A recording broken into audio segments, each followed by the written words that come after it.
भारतीय बुद्धिबळाच्या इतिहासात आजचा दिवस नक्कीच सुवर्णाक्षराने लिहिला जाईल. कारण सगळ्यांनाच माहित आहे की 19 वर्षीय दिव्या देशमुख यांनी आंतरराष्ट्रीय पातळीवरच्या 2025च्या फिडे महिला बुद्धिबळ विश्वचषक त्यांनी जिंकलेला आहे. मित्रांनो, जेव्हा अशा प्रकारच्या बातम्या चर्चेमध्ये येतात तेव्हा ती व्यक्ती सुद्धा महत्त्वाची होऊन जाते. आणि दुसरं महत्त्वाचं म्हणजे त्यांनी आपल्याच भारतीय असणाऱ्या कोनोरी हम्पी, ज्या आपण प्रतिष्ठित आहेत, त्यांना सुद्धा जागतिक मानांकन आहे, अशा व्यक्तीचा पराभव सुद्धा केलेला आहे. मग परीक्षेसाठी आपल्या महत्त्वाच्या गोष्टी कोणत्या असतात ते आपण थोडक्यात बघूया. मित्रांनो, फिडे महिला बुद्धिबळ विश्वचषक स्पर्धेच्या अंतिम फेरीत पोहोचणारी पहिली भारतीय महिला ठरलेली आहे दिव्या देशमुख.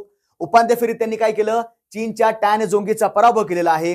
अंतिम सामना 2 भारतीयांमध्ये झाला होता, त्या म्हणजे दिव्या देशमुख आणि कोनोरी हम्पी.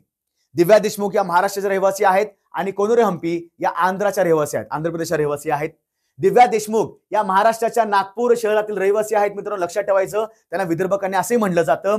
ती एक महिला ग्रँड मास्टर आणि आंतरराष्ट्रीय मास्टर आहे. मित्रांनो, हा किताब जिंकल्यामुळं त्या 4थ्या भारतीय महिला ग्रँड मास्टर ठरलेल्या आहेत आणि एकूण त्या 88व्या ग्रँड मास्टर ठरलेल्या आहेत. लक्षात ठेवायचं मित्रांनो, रॅपिड फॉर्मॅटमध्ये तिच्या आक्रमक आणि निर्णयशैलीसाठी त्या विशेष ओळखल्या जातात. अत्यंत तरुण वयात, फक्त 19 वर्षामध्ये त्यांनी हा किताब मिळवलेला आहे.